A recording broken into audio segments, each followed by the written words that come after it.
Malappuram Tanur Theyyala railway മേൽപ്പാലം യാഥാർത്ഥ്യമായതോടെ നാട്ടുകാരുടെ 5 പതിറ്റാണ്ടിന്റെ കാത്തിരിപ്പിനാണ് വിരാമമായത്. Tanur railway സ്റ്റേഷന്റെ 100 മീറ്റർ അകലുള്ള റെയിൽവേ ക്രോസ് ജനങ്ങൾക്ക് ദുരിതമായിരുന്നു.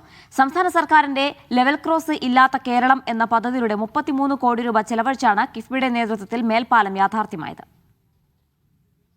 കേരളത്തിന്റെ അടിസ്ഥാന പശ്ചാത്തല വികസനത്തിൽ കിഫ്ബിയിലൂടെ നിരവധി പദ്ധതികളാണ് ഇതിനോടകം തന്നെ നടപ്പാക്കിയിട്ടുള്ളത്. മലപ്പുറം ജില്ലയിലും ഇത്തരത്തിൽ വിവിധ പദ്ധതികൾ കിഫ്ബിയിലൂടെ നടപ്പാക്കുന്ന ഒരു സാഹചര്യമുണ്ടായി. അതിൽ ഏറ്റവും കൂടുതൽ എടുത്തു പറയേണ്ടത് ഈ ഗതാഗത രംഗത്തെ മാറ്റങ്ങളും വികസനങ്ങളും തന്നെയാണ്. റോഡുകളും മനോഹരമായ പാലങ്ങളുമൊക്കെ ഇതിനിടയിൽ ഈ കിഫ്ബി പദ്ധതിയിലൂടെ നടപ്പാക്കാൻ കഴിഞ്ഞു. ഞാനിപ്പോൾ ഉള്ളത് മലപ്പുറം ജില്ലയിലെ താനൂർ നിയോജക മണ്ഡലത്തിലെ താനൂർ തെയ്യാല റെയിൽവേ മേൽപ്പാലത്തിന്റെ പരിസരത്താണ്. ഈ പാലം വേണം എന്നുള്ളത് ജനങ്ങളുടെ ഏതാണ്ട് 5 പതിറ്റാണ്ട് കാലത്തെ ആവശ്യമായിരുന്നു. ആ ആവശ്യത്തിനാണ് ഇപ്പോൾ പരിഹാരമായിരിക്കുന്നത്.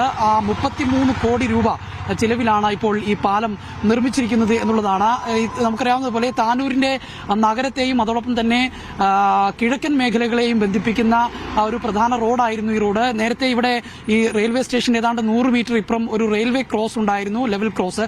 ആ ലെവൽ ക്രോസ് വലിയ ദുരിതമായിരുന്നു യാത്രക്കാരെ സംബന്ധിച്ചിടത്തോളം. പ്രത്യേകിച്ച് നഗരസഭാ പരിധിയിൽ ഉള്ള ആളുകൾ തന്നെ അപ്പുറത്തുള്ളവർക്ക് ഇങ്ങോട്ട് വരാൻ പലപ്പോഴും ലെവൽ ക്രോസിൽ കുടുങ്ങുന്ന ഒരു സാഹചര്യം. 15-20 മിനിറ്റിനകം തന്നെ പലതരത്തിലുള്ള ട്രെയിനുകൾ കടന്നു പോകുന്നത് കൊണ്ട് തന്നെ വലിയ തരത്തിൽ എപ്പോഴും ഈ റെയിൽവേ ക്രോസ് അടച്ചിടുന്ന ഒരു സാഹചര്യമായിരുന്നു. പലപ്പോഴും ആംബുലൻസിൽ രോഗികളെ കൊണ്ടുവരുന്ന സാഹചര്യത്തിൽ അടക്കം ഇത്തരത്തിൽ ആംബുലൻസുകൾ തിരിച്ചുപോയി മറ്റു വഴികളിലൂടെയൊക്കെ പോകേണ്ട സാഹചര്യങ്ങളുണ്ടായിട്ടുണ്ട്. അങ്ങനെ ഏതാണ്ട് 50 വർഷത്തിലധികമായി ഇവിടെ റെയിൽവേ മേൽപ്പാലം വേണമെന്നുള്ളൊരു ആവശ്യമുണ്ടായിരുന്നു. ആ ആവശ്യമാണ് ഇപ്പോൾ പരിഹരിച്ചിരിക്കുന്നത്. അങ്ങനെയാണ് കിഫ്ബിയിലൂടെ ഈ 33 കോടി രൂപ ചെലവിൽ ഇപ്പോൾ ഈ റെയിൽവേ മേൽപ്പാലം പണിതിരിക്കുന്നത്. ഇന്നിപ്പോൾ ഈ പാലം പൂർത്തിയായതോടുകൂടി ഈ റോഡിലൂടെ ഒരു കാത്തിരിപ്പുമില്ലാതെ ആളുകൾക്ക് അപ്പുറത്തേക്ക് പോകാൻ കഴിയുമെന്നുള്ളത് മാത്രമല്ല, ദേശീയപാത താനൂരിൽ നിന്ന് ദേശീയപാതയിലേക്ക് പോകാൻ കഴിയുന്ന ഏറ്റവും പ്രധാനപ്പെട്ട ഒരു വഴി കൂടിയായിരുന്നു ഈ പാലം തുറന്നതോടുകൂടി. അത്തരത്തിൽ അങ്ങോട്ടേക്ക് പോകാൻ കഴിയുന്ന ഒരു റോഡ് കൂടി ഇതോടുകൂടി യാഥാർത്ഥ്യമായിരിക്കുകയാണ്.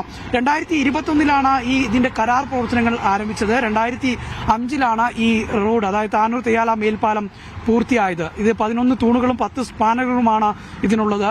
9 മാസം മുൻപാണ് ഇതിന്റെ നിർമ്മാണം ഏതാണ്ടൊക്കെ പൂർത്തിയായത്. എന്നാൽ ഉദ്ഘാടനത്തിന് കാത്തു നിൽക്കാതെ തന്നെ പാലം ജനങ്ങൾക്കായി തുറന്നു കൊടുക്കുന്ന ഒരു സാഹചര്യമാണ് ഉണ്ടായത്. പിന്നീട് ഫെബ്രുവരി 15 ആണ് ഈ പാലം, ഈ മാസം 15 മന്ത്രി PM മുഹമ്മദ് റിയാസ്, പൊതുമരാമത്ത് വകുപ്പ് മന്ത്രി PM മുഹമ്മദ് റിയാസ് പാലം നാട്ടുകാർക്കായി തുറന്നു കൊടുത്തു. പക്ഷെ അതിനു മുൻപ് തന്നെ വാഹനങ്ങൾ കടത്തിവിടുന്ന ഒരു സാഹചര്യം ഉണ്ടായിരുന്നു. ഏതായാലും നാട്ടിൽ ഒരുപാട് വികസനങ്ങൾ, ഒരു പാലം കൊണ്ട് ഒരുപാട് നേട്ടങ്ങൾ ഉണ്ടായി എന്നുള്ളത് തന്നെയാണ് നമുക്ക് എടുത്തു പറയേണ്ടത്. ജനങ്ങൾക്ക് ഏറ്റവും വേഗത്തിൽ എത്തിപ്പെടാനുള്ള ഒരു വഴി ഈ പാലം തുറന്നതോടുകൂടി അവർക്ക് ഉണ്ടായി എന്നുള്ളത് തന്നെയാണ്. കിഫ്ബിയിലൂടെ നിരവധി പദ്ധതികൾ ജില്ലയിൽ നടപ്പായിട്ടുണ്ട്. അതിൽ ഏറ്റവും പ്രധാനപ്പെട്ട ഒരു പദ്ധതി കൂടി തന്നെ ആയി മാറുകയാണ് ഈ താനൂർ തെയ്യാല റെയിൽവേ മേൽപ്പാലം.